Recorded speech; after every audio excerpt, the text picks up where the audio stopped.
I'll have Leah. Well, yep, start there. Great. Okay, thank you. Welcome everyone. It's good to see you all. We can go ahead and kick things off. Let's see. We can start with introductions. Popcorn style can be kind of hard, but as long as no one turns their video off and on, we won't jump around. So let's try to do that. I'm Emily Klaus, Thurston County Commissioner for District 5, and the chair of the Regional Housing Council, and I will pass it to Michael. Thank you. Michael Tauser, Tumwater City Council, representing the city today, alongside Brad Medrud and Erica Smith-Erickson from our staff, from our planning department. If it's popcorn, I guess it's my turn to pass, right? I'll pass it to Carolyn. Hi, I'm Carolyn Cox, representing City of Lacey, and I'm joined today by our planning manager, Ryan Andrews, and our housing coordinator, Jennifer Adams. And I will pass it off to Danny. Hi, all. Danny Madrone with the Olympia City Council. I see that my alternates, Robert Vanderpool, is on, along with Jacinda Stelgis from the City of Olympia. And I'm not sure who our advisory committee, Candace, why don't I pass it on to you? Hello, Candace Garman. I am the chair of the Homeless Service Advisory Board. I will pass it over to Rachel. Hey everybody, Rachel Grant, Thurston County alternate for this group, and I am guessing I'm passing it off to someone. So Jen, did you go yet?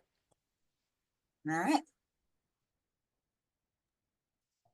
Just to jump in real quick, so that we can maybe make it a little quicker, since we're introducing who's with us on behalf of our jurisdiction, why don't we just go by jurisdiction? I'm making a note to self for the future meetings too.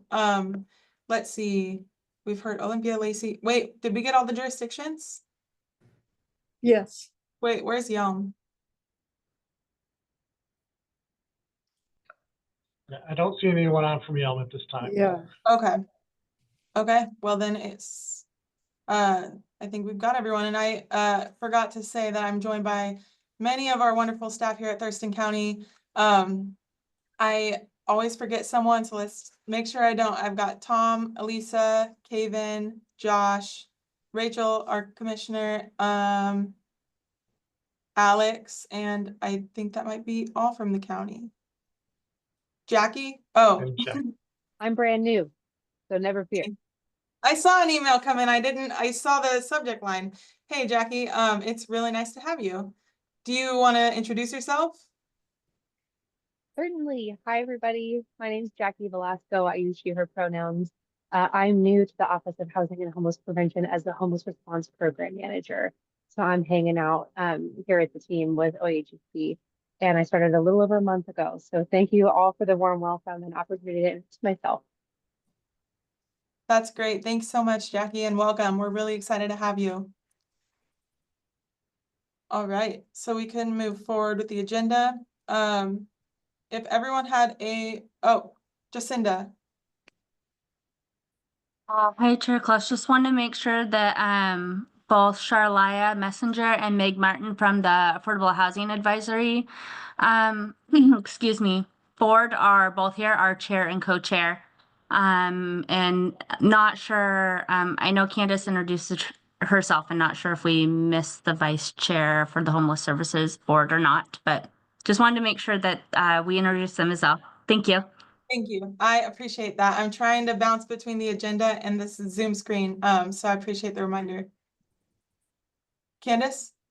Pastor just got a hold of me, and they are doing something for work, so they will not be here today. They apologize. Thank you. I appreciate the update. Okay, so then moving forward, let's go ahead and approve the February minutes. There was one more bullet point on here, review the agenda and meeting purpose. Does anyone have any questions about the agenda if you've had a chance to review that? Okay, perfect. then we'll go ahead and move on to the approval of the February minutes. Is there a motion? I'll move approval of the February minutes. I'll second. Okay, perfect. Motion and a second. Do we have any discussion about the minutes? Okay, well then, all in favor of approving the minutes, say aye or raise your hand. Aye. Aye. All right, any opposed? Perfect. Then those minutes are approved. Next up on the agenda is public comment. Do we have any public commenters? Tom, are you managing the? Yeah, Zoom? so with Leah will help. We had one person sign up for public comment, Lisa Gelati. I do not see her on the attending list, but we'll ask if any of the attendees would like to make public comment. If you could please raise your hand.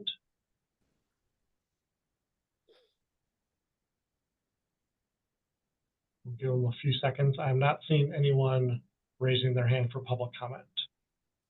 Okay, This time it does not look like we have any public comment. okay, sounds good. Did we have any written comments come in since the last meeting? No.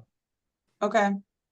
I did have one person reach out to me just to say that, well, I've had multiple people, but one notably from the YWCA letting me know that the newsletter looked amazing.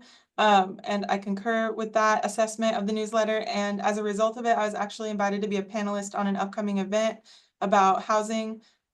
So I appreciate all the hard work that staff put into making sure that that first newsletter was a success. So thank you. Moving on then to number 4 on our agenda, the right-of-way encampment resolution program funding update, and I will pass that to Tom. Great, thank you. Just wanted to give folks an update on where things stand with the right-of-way initiative, also recently known as the Encampment Resolution Program.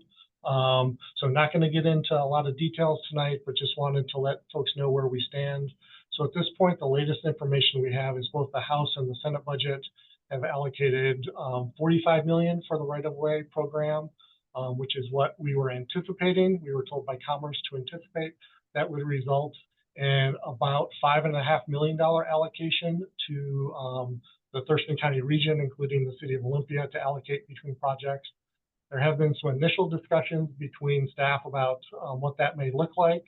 I also know that recently this week there was a meeting between the mayors and the chair of the county commissioners with the governor's office.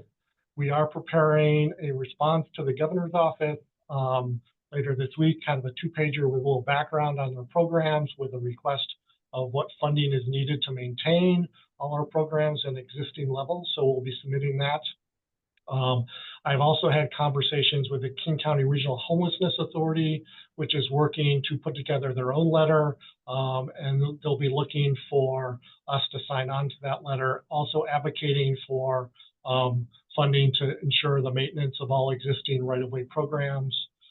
So I anticipate that letter. I've not seen a draft of that letter, but they've reached out and shared that they're working on that. More to come. Obviously, the budget is still being finalized. There are advocacy efforts that are ongoing to ensure as much funding for right-of-way projects as possible. At this point, my expectation is that we'll be coming to the RHC at your May meeting with more information on what that budget looks like and perhaps a recommendation. I anticipate that we'll get something from Commerce that will have to respond to a formal request for proposal that we would submit proposing how we want to distribute the funds that we are allocated under the right-of-way program. So at this point, my hope would be the RHC has already identified right-of-way funding as a legislative priority. So hopefully we can, the chair, that's sufficient authority that once that letter comes in, we could share that with the chair for signature. If you feel like an additional conversation on that is needed, happy to have that conversation. But that's the update on where things stand with the right-of-way funding at this point. Okay, great. Thanks so much, Tom, for that update. Are there any questions or conversation about that update? Danny? Yeah, I'll just say that I think the whole point of us having that legislative agenda was for y'all to be able to make quick action and not have to check in on every little thing. So if there's something aligned with what we've already agreed to, then I would encourage you to go forth and sign things. Great, thanks, Danny. I would agree with that. Are there any other thoughts? Or questions? All right. Carolyn, did you have a question? No, Okay, I was just shaking my head. okay. I saw the green box come on, so I thought you might have been trying to say something. Oh, Okay, perfect. Well, then we can move on to our next item. Number 5, Homeless Services Advisory Board Funding Recommendations and Contingency. And this one I will turn over to Kaven and Candace. Excellent. And I'll leave it to Candace to go over the recommendation. Oh, thank you. Okay, so Homeless Services Advisory Board Funding Recommendation, Homeless Services Grant 2025 RFP. We're asking on our request is to review and approve recommendations from the Homeless Service Advisory Board for the 2025 RFP. A little bit of background on that. We have some distinct categories that we award to.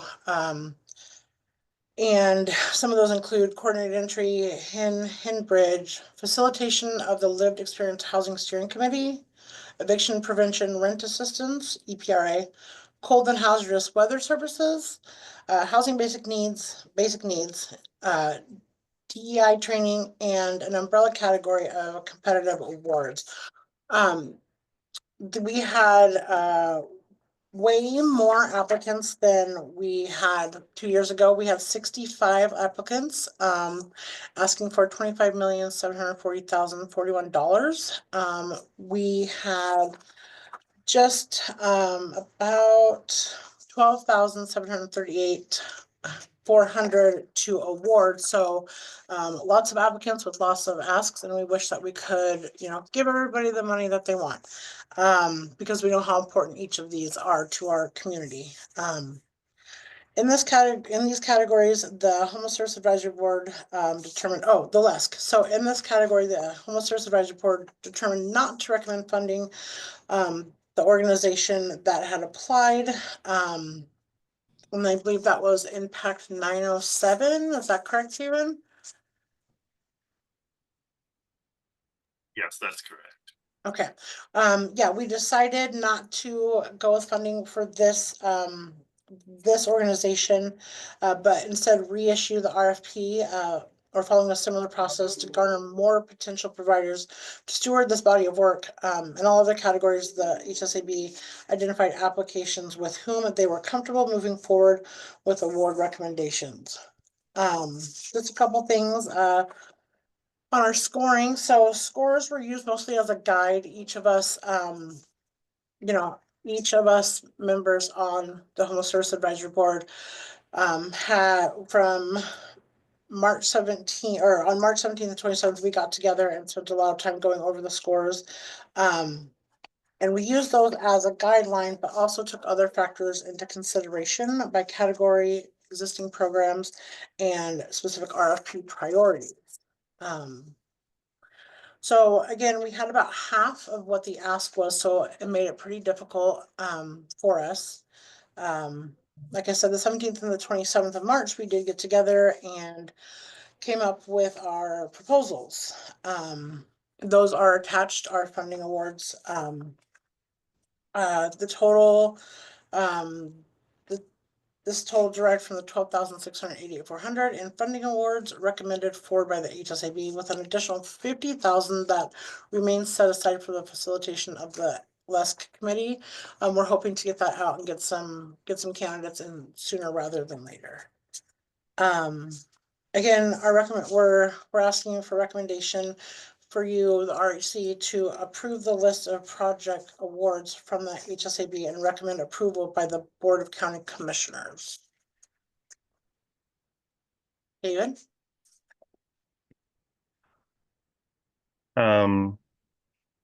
Thank you, Candace. I don't have too much to add. Candace really touched on the majority of things. I just want to add some additional weight. We have contingency plans in place. This is a projected budget. That 12, that what's that full amount? That almost 13 million, 12.8. That's a projected budget amount, and as we know, that can change as we roll through May. So our contingency plans for the existing recommendations is if it's under, we'll decrease it proportionally, all recommendations proportionally, and if it's over, we'll increase all recommendations proportionally. We did prioritize funding projects that were funded in 24 through those sources of funding.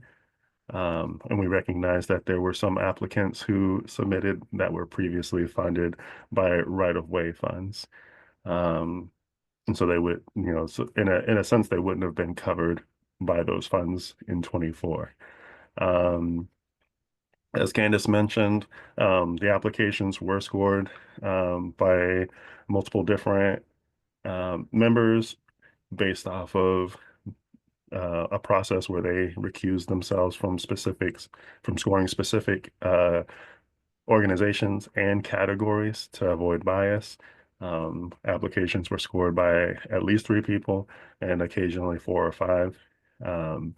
While those scores were used in consideration, in terms of prioritizing services, the majority of time, those scores were 3rd or 4th consideration in terms of prioritizing funding, with maintaining existing funding being the main priority, followed by the priorities that were listed in the RFP when it went out.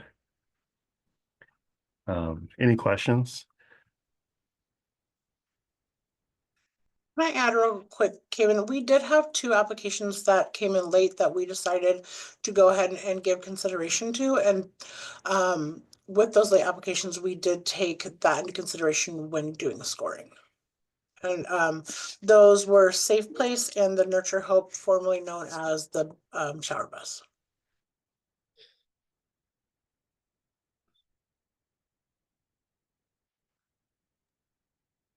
Okay, great. Thank you both so much for that synopsis. I was also looking at the application, the list, again, while you were talking, just because some things were clicking for me as you were talking about them, and I had it up in front of me after reviewing it last night. But I think that this looks really, really good. I want to say I honor the work of the Homeless Services Advisory Board in this process, because this is exciting to be able to provide funding, but also a very heart-wrenching exercise to have to go through and decide what to fund and what not to fund when you're talking about basic human rights and survival. And when I first was elected, one of the very first meetings I had, we had to do a similar thing after getting the treatment sales tax funding recommendations. And I have a lot of respect for that process of having to kind of go through and figure out what to fund when everything is so significant, especially in a time like what we're in now. So special thanks to the board for all that hard work and staff who have helped facilitate that process. Are there any comments or questions from any of our council members or just anyone? This is a pretty big deal. So if you have any thoughts, now would be the time to share, or any questions.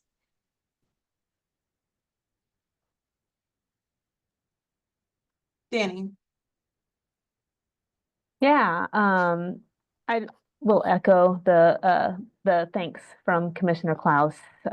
This is a significant body of work. It is a difficult decisions being made, and the greater the need, the more organizations who are applying for funding, the more work that you all have to do to get through everything. So just lots of thanks for you all there. I'm noticing that there's, some pretty significant permanent supportive housing operations that weren't able to be recommended for funding at this time. And I'm assuming that we're kind of leaning into the right-of-way funding that we're hoping for through legislative session to kind of make those projects whole. Is my assumption there correct? I'll jump in on that. Danny, are you looking at especially there were several Lehigh projects that were requesting Yeah, PSH funding? I see Interfaith Works as well. Sandy's Flats. And then, yeah, a Yeah. few Lehigh projects. Yeah, so a mix, yes, some of that I'm hoping for right-of-way funding, and some of the Lehigh projects had not been funded previously, so there was some prioritization for those were new projects and didn't feel like there was funding available. So especially I would say on the Lehigh ones, those are not projects that had been funded previously. So that was a consideration. Okay. Thank you.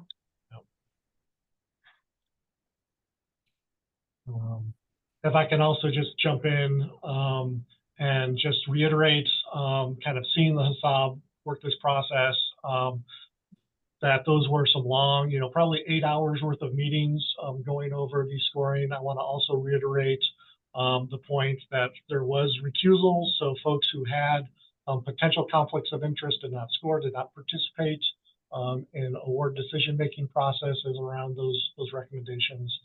Also, as Keva mentioned, when we do get to the point of having to, once we get our final budget from Commerce, and we do that proportional, that will be based on, if our EPRA funds are different, then we would adjust those EPRA awards proportionally. So it won't, the proportional impact may not impact all projects. It really depends on the category they're in. The basic needs are from our local human services fund, so those are pretty set.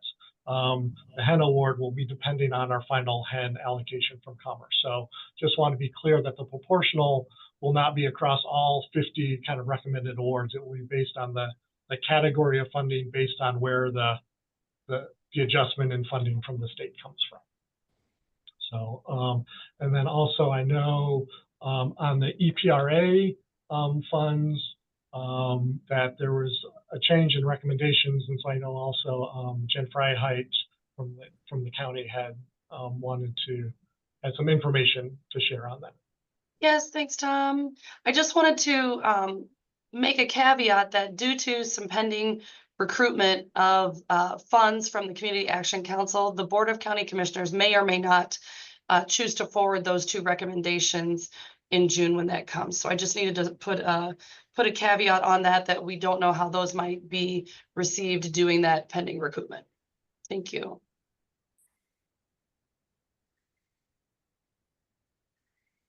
Thanks, Jen. Thanks, Tom, and Kaven and Candace for those updates. And thank you for the clarification on the contingency piece. That's important to know. And I'm glad that we have staff working proactively to ensure that we run into as few as possible hiccups in the future. Does anyone else want to comment on the funding recommendations or have any questions? Carolyn. Hi, I just really want to thank the committee for their work. I mean, I've been doing this work for a lot of years and it's hard. It's really hard. And you have to make some, I mean, there's just a lot of labor that goes into it, but you have to make some really heartbreaking decisions. And so thank you so much. I want you to know how much I appreciate the work that you're doing and the contributions that you're making to this process. Thank you, Carolyn. Michael. Yeah, I would just echo the gratitude and rounds of applause for all the work that's gone into presenting the recommendations to us today. Everyone's exactly right. This really just illustrates how few our resources are, how stretched we have to make them, and how challenging it is to try to meet the need when we don't have those adequate resources. So I think this is illustrative of that, but also illustrative of our values for putting the money where we think it's going to do the most good. So it's a tough decision. I'm really appreciative of our advisory boards for providing us with their subject matter expertise and their recommendations so that we can move those forward. Thanks, Michael. Any other comments? I just want to say thank you all for putting your trust in us. Yes, it was very tedious work, but I think it's some of the most rewarding work and like some of you said, the most heartbreaking work. But as somebody who worked on like ground level doing homeless services, it's something that I'm committed to. So thank you for trusting us. Absolutely. Thanks, Candace. I was gonna make sure I specifically called you out for comments just in case you wanted to say anything in closing. But lots and lots of gratitude from all of us, and I hope you take that back to the advisory board and let them know how grateful we all are for that hard work. And thanks for coming and all the work you put into presenting that to us tonight as well. All right, one last call for any comments before we move on. Okay, perfect. Thanks again so much. That's exciting. So we will go ahead and take, let's see, we need to take action here. So I'm going to ask if there is a motion on this item.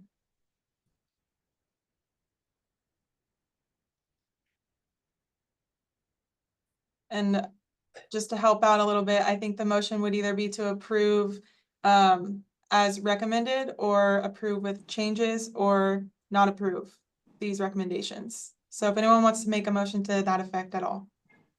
I see Michael's hand. Yeah, I move we approve the recommendations as presented. Second. Okay. All right, motion from Michael, second from Danny. Any discussion?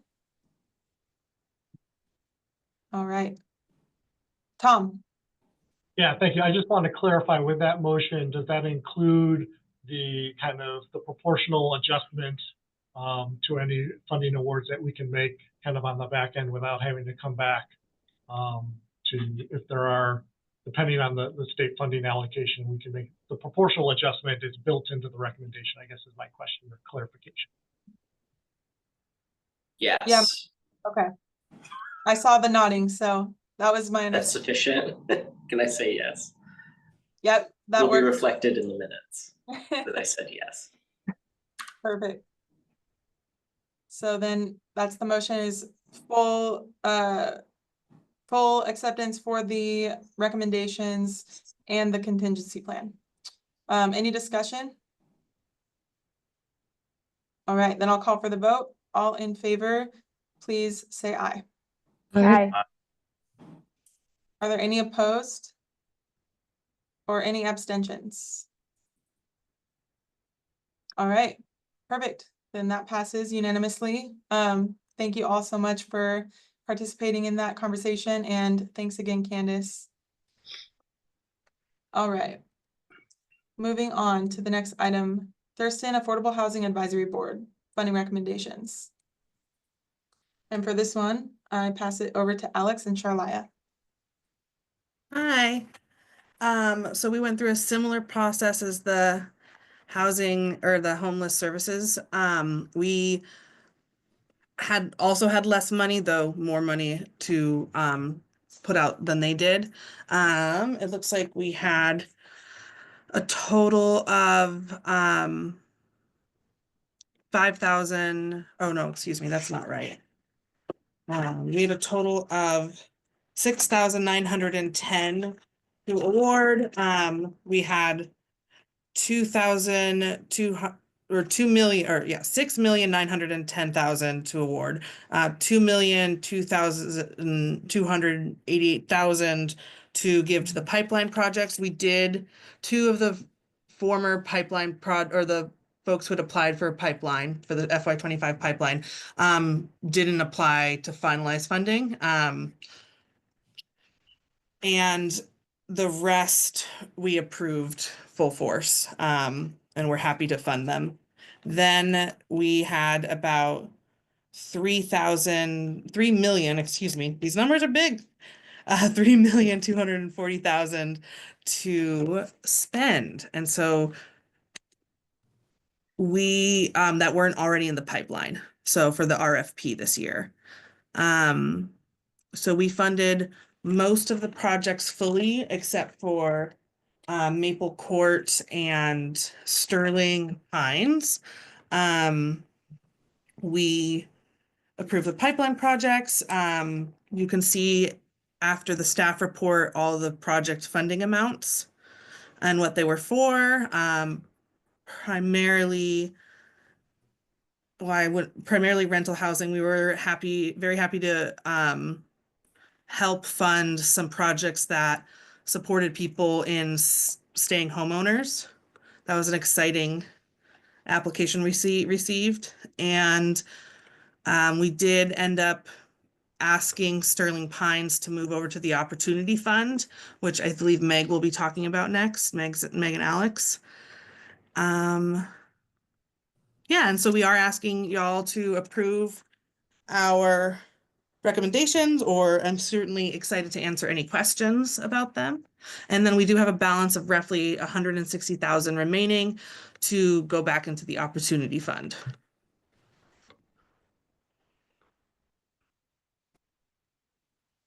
Okay, awesome. Thank you, Charlia. You mentioned that there might be some other folks who will share more info. Did you want to? Oh yeah, that would just, the next thing on the agenda is the Opportunity Fund. Okay. Because it's a separate approval Okay, perfect. or disapproval. Okay, awesome. Thank you.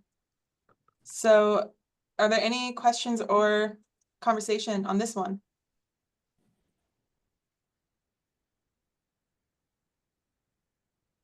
Tom? I will jump in and just let folks know that our understanding is that in the state budget in both the House and the Senate, there is preliminary some set aside money for the Maple Court conversion to permanent supportive housing.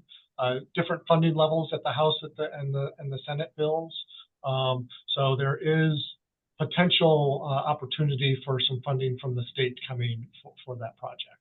So still to be determined, but I wanted to just highlight that. Fingers crossed. Yeah. Thanks, Tom. I was actually going to ask a question about that, but Charlia, did you want to? No, I'm happy to answer.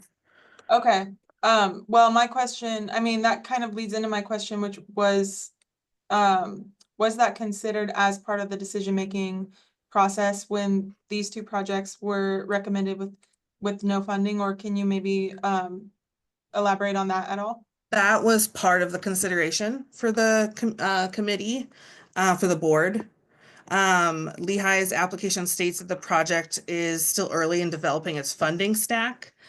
But the goal would have been to begin construction in late 2025.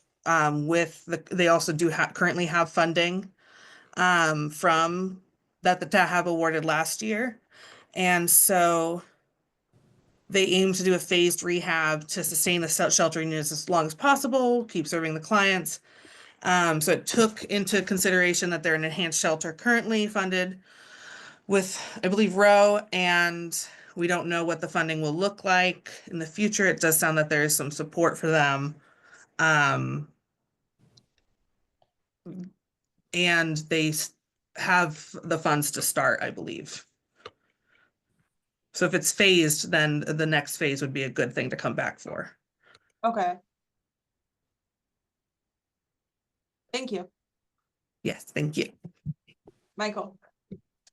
Thanks, and it's obviously the next agenda item, but the Sterling Pines, the 950, the recommendation is for that to be fully funded out of the Opportunity Fund for all 950, correct? Yes. Yeah, okay. That's my only question. Okay, perfect. Jacinda?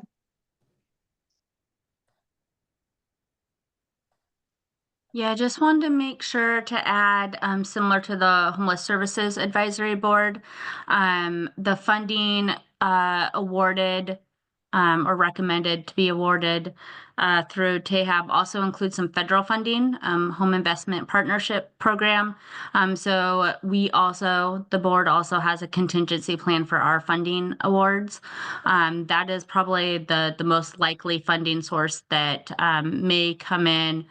It would likely come in less rather than more than anticipated.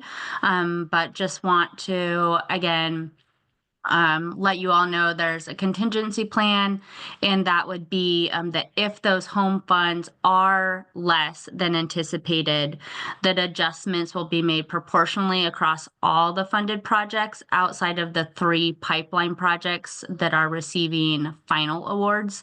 So those are the Home First projects and I believe the Habitat for Humanity. So all the other projects that are coming in that weren't on the pipeline would be reduced at a level that is proportionate, percentage is proportionate across those projects. Okay, great, thank you. So then for those 3 that are already in the pipeline, if federal funding was to be affected, are those just not gonna change? The goal is to just not reduce those at all? Yeah, sorry, the hope would be that it wouldn't be, the home funds wouldn't be the amount received wouldn't be so much less that those 3 pipeline projects couldn't be funded at the recommended level that we are presenting today. Okay, perfect. That's good. Thank you. Any other questions? Okay, well, I just want to say, I don't want the fact that this was second on the agenda to diminish the thanks or the gratitude for this board as well. So I want to make sure, Charlia, you know that I really appreciate you coming here and presenting this to us tonight. And please make sure you let your fellow board members know that we are eternally grateful and that we understand how difficult this work is. Thank you. I will pass it on. Thank you. All right, so we need to take action on this item. So I will ask similarly, is there a motion to approve as recommended, approve with changes, or to not approve? Danny? Oh, you're on mute. Oops. I move that we approve the recommendations from the Thurston Affordable Housing Advisory Board from the 2025 RFP. I'll second that. Okay, perfect. Motion and a second. Any discussion? It's similar to last time. Does that motion include the contingency, like similar to how we expressed the intention for the first item? Yes. I'm loving the Great. clarification on these motions. Thank you. Any further discussion? Okay, I am not seeing any. So I will call for the vote. All in favor, say aye. Aye. Aye. All right, any opposed? Any abstentions? All right, that motion passes. Thanks so much. All right, so then next up on the agenda is the Opportunity Fund, and this is Jacinda, wait. Yeah, Jacinda and Charlia. And we are actually, Meg is going to present this one, and staff and Charlotte will jump in if needed, but we'll hand it over to Meg. Thank you. That was my hesitation. I was like, wait, I'm pretty sure you said Meg was doing this one. So perfect. Thank you. Hi, everyone. Nice to be here with you. Thank you for the opportunity to come present on this today. So the Affordable Housing Advisory Board had a lot of robust discussion about the funding available and all the awesome projects that we were able to review. And it made the most sense through that discussion to consider the Sterling Pines project for the Opportunity Fund rather than through the initial process. And the reasons for that was that there was a very specific timeline that was needed for the work to be completed on that. And I will say that the Sterling Pines project scored, I believe it was the highest scoring application. So there was a ton of support on the board for that project from the get-go, but we didn't have enough money for all of them. And so The reasons that it seemed to fit better for that were the timeline needed by the Housing Authority to be able to complete that project, that it was an unexpected degree and cost of repairs that were needed that they didn't initially know about. And so that felt like a great fit for the intention behind the Opportunity Fund. And then again, because our funding requests outpaced the available funding that we were able to award. So we are recommending to you, after getting an application from the Housing Authority for the Opportunity Fund, they did put that through the typical process that all other applicants would need to go through to access the Opportunity Fund. And we are recommending to you an award of $950,000 from the Opportunity Fund for Sterling Pines.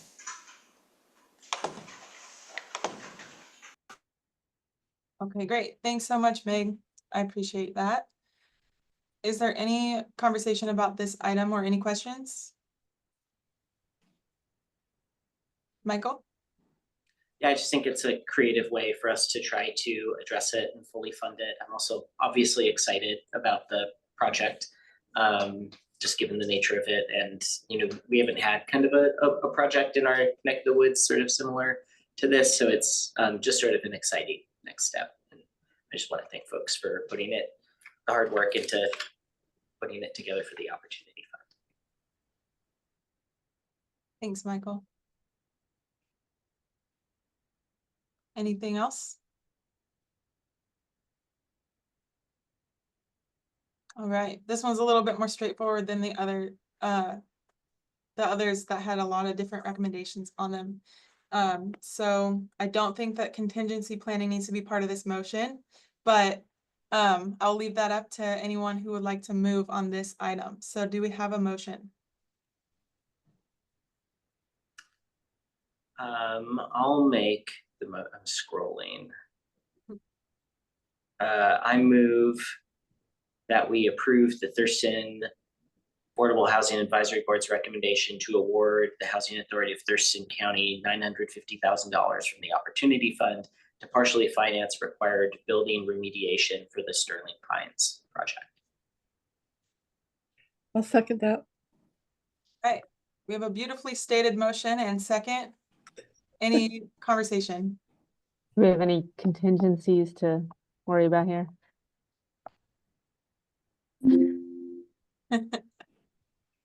Third time's a charm. No contingencies on this one. All right. Any other questions or comments? All right, then I'll call for the vote. All in favor, say aye. Aye. Aye. Any opposed? Any abstentions? All right, perfect. That one passes as well. That's exciting. 3 really big funding decisions. Thank you all so much for your input on that. So with that, we'll move on to our retreat planning update. And I'm turning it over to you, Tom. Great, thank you. And so just to kind of wrap up the previous items, we'll start working on preparing those contracts and then bring those recommendations to the Board of County Commissioners in June. The Homeless Services Advisory Board contract will begin July 1st. The Affordable Housing Advisory Board recommendations, those awards will depend based on when those projects are ready to go capital. Depending on the fund source, those will happen later on, kind of when they are ready. We'll also take forward the Opportunity Fund request to the Board of County Commissioners for their final action. I'll also note that next month, the Affordable Housing Advisory Board has the request for information for the 2028 pipeline recommendations that they'll be bringing to you in the May meeting. So those are still outstanding. All right, so I think that kind of wraps up. Thank you for all that work on those recommendations. So the retreat planning is moving forward. We're excited. I can't remember what the last update to this board is, but we have moved forward. We have signed a contract with Amy Leneker to serve as our facilitator. So we're excited to do that. Thank you all for completing the survey that we sent out regarding the retreats. We've passed those survey results on to Amy, and then she is in the process of scheduling interviews with each jurisdiction. Some of you may have already had your interview, some are upcoming. So we're trying to get those finalized in the next week or so. So if your jurisdiction has not scheduled an interview with Amy, please do so as soon as possible. This is a 45-minute or so interview, so she can make sure she gets your jurisdiction's perspective on what you want to get out of the retreat. We are asking that around 3 people participate in the interview. Each jurisdiction can decide who is most appropriate. Amy gave us she gave us her one-on-one interview rate, so it's not a group. She can't take 5, 6, 7 people from your jurisdiction. The thought was to have an elected representative, maybe your city county manager, and then a tech team member participate in those interviews, so you had kind of a full perspective for your jurisdiction. So those will be hopefully completed here within the next week or 10 days. The retreat committee will then meet with Amy to review the results and start developing the agenda. And we hope to have that agenda developed in early May. Again, the retreat is May 30th. We don't quite have a final venue yet. It may either be the training room at the atrium or at the county fairgrounds, or the two. We're just looking to finalize that. But you should all have a meeting invite in your calendar for May 30th from 1 to 5 p.m. That is being held. So things are moving forward positively, and we're excited to complete those interviews and really kind of pull together that agenda. So I think we're on a good path. Happy to answer any questions, and also a reach out to the advisory board chairs and vice chairs. Also will have one joint interview with Amy. So Charlaya and Candace and Meg, and I know Casper on, hoping that you can schedule an interview, the 4 of you with Amy here as soon as possible. So I want to get your perspectives as well. So yeah, any questions? Tom, could you just clarify? So she wants to interview the 3 representatives of each jurisdiction all at the same time in one 45-minute session? Correct. So it's kind of the scope of work is that we're paying for 6 interviews.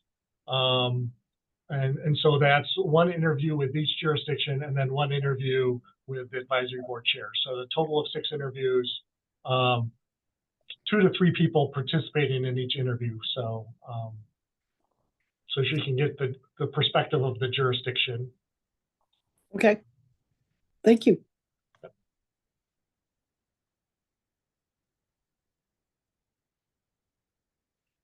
Any other questions for Tom? All right. Thanks, Tom, for that update. And I'm really glad to see that there will be an interview with the advisory board members. That was one component that was really important to me, that we try as hard as we can to include our advisory board members in every step of the process. So I'm really excited that we were able to do that. And also acknowledge that I did not include advisory board members in the introductions at the beginning of this meeting. So I need to take my own advice. But I really appreciate that update, Tom. So if there are no other questions on this item, then I will move to the communications update, and that's Elisa. Hello, excuse me. So I have 2 things to cover today, just going over the 2024 RHC report that was published. And so that's in your packets. I'm going to just do a quick share of the report. It's available online, and it covers kind of a background of the RHC, and then the advisory boards and what the advisory boards did this past year in 2024, our funding decisions, and kind of what the funding looked like. So we had 65 contracts to 21 different agencies last year for a total of 23.8 million. And so there's kind of an overall pie chart, and then there's a funding breakdown of kind of the categories of the different types of things that that were funded. A little bit on our local home fund. And a specific section on affordable housing where you can see the different, the thing that's interesting about the affordable housing development is that this doesn't cover just the 7.6 million that was funded in 2024 because projects are at different phases. And, you know, it's not just 1 year that a project takes place. So in 2024, all of these projects were either in the planning phase, in the construction or renovation phase, or completed. So this is something that's really cool to see the work that we've done put into, you know, units. And a piece on the Franz Anderson permanent supportive housing, as that was part of the initial like rights of way initiative. And it's just kind of showing what has happened over the years through the RHC collaborative work. A section on the lived experience housing steering committee. Section on the rights of way / encampment resolution program. The legislative priorities that the RHC put out in 2024. The Black Home Initiative. And then a piece on the technical team and some highlights and who is involved in that. So, oh, and all the publications that were put out. So that's the report. And then we also put out the newsletter. So that's also in your packet. I hope all of you received it in your email as well and opened it and looked at it and enjoyed it. We had a really great open rate for the very first issue, about 42%.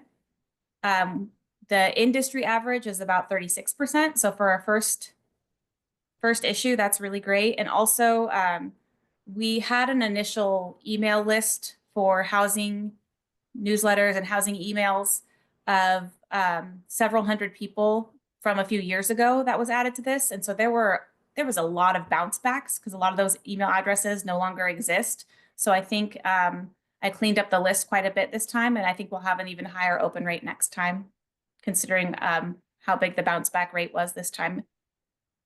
So our issues are quarterly. They'll be going out at the end of each quarter. So we have the spring issue, we'll have a summer issue at the end of June, and then we'll have a fall issue at the end of September, and then a winter 2025-2026 at the end of December. And we have different sections here, an update from the RHC section, and that will include updates from the, and thank you, Emily, for writing the kind of welcome to the very first issue as the chair of the RHC, and some information about the RHC and the advisory boards, and an org chart. And then every issue will also have a data section, and in focus, which is the kind of feature section, highlights, and I'd like to have at least 3 highlights per issue, but I'm sure we can have 4 or 5 if there's more going on that we want to share. And housing defined is kind of like the educational section where maybe we answer some questions that we hear a lot. So what would be really helpful for me in this newsletter is if the RHC members, if you hear questions consistently from your constituents, from your staff about housing that you think, hey, you know, people are often getting that wrong or want to know more about this. I'd love to hear that because it'd be a really good topic for the housing defined section. And then a list of housing and community resource links. So that's the new regional housing newsletter. After all these years talking about it. Well, it looks great, and nice work on that, Elisa. I know you've put a lot of effort. There have been some roadblocks along the way with software and all kinds of problems, but good for you. Thank you. So that's all I have. Thanks, Elisa, and I'll echo what Carolyn said. I know a lot of work went into this. And we have a lot of staff that put work into this, so I just want to give my appreciation to everyone who contributed. I think it turned out great. Like I said earlier, I've received really positive feedback, and I've seen it all over the place. Whenever I open any social media app on my phone, I see this newsletter. So it's definitely getting around. And I think you did an excellent job. So thank you. Good job on the open rate, by the way. That's really exciting, especially considering the older list that you were using. So I'll be looking forward to hearing what kind of engagement you get moving forward. But I think this is a really good way to synthesize all of the important work that the Regional Housing Council and all of our jurisdictions have going on. Rather than just having it in one annual review, this is kind of like a snapshot throughout the year of what is going on in our community. And I think that's a really important and valuable tool to engage with our community and build that public trust. So great job. Can I just ask one quick question? Are we making it easy for people to sign up to get the newsletter? Are we kind of doing some outreach on that? Yeah, so far we've done social media through all the jurisdictions' social media pages where to announce the newsletter and send people to the sign up. We have a button on the RHC page where people can sign up. I was just going to think about getting it on the actual, like on the county main page, and talk to the other jurisdictions about getting it on their pages to see what people think about that. And we also, there'll be an archive of every issue. So even if you don't subscribe, people can still find or see the issues. And so every time an issue goes out, we'll share the issue itself where people can just link to it online and read it. And that will also include, where they can subscribe. Okay, wonderful. Thank you. Good question, Carolyn. Any other questions for Elisa? All right. Well, I will say I don't like being in a panelist setting where I can't do little reactions, because I totally would have given you clapping hands, because I think that this is a really exciting update. So thanks for all your hard work. And Thank you. Thank you so much. If there are no other questions or comments, we can move on to the good of the order. Wow, we kind of flew through that meeting. Are there any items for the good of the order? I have just one brief one.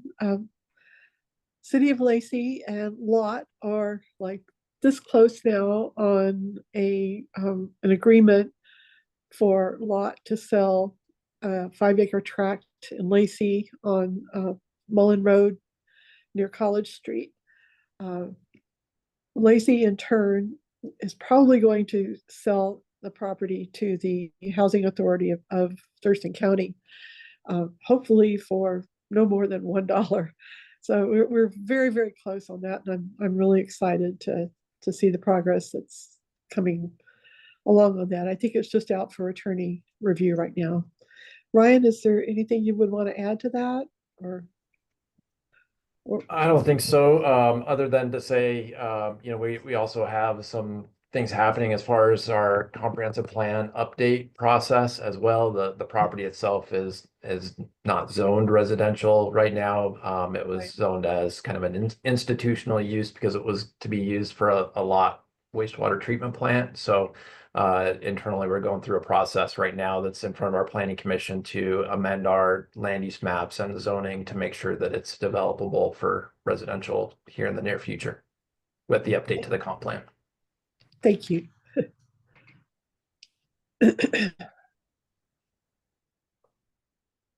Thanks, Carolyn, for that update. That's exciting. Anything else for the good of the order? All right. Well, then our next meeting is going to be May 28th. And it's Zoom only. And that's all we've got for tonight. So we are adjourned. Thanks. Bye, everybody. Have a good night.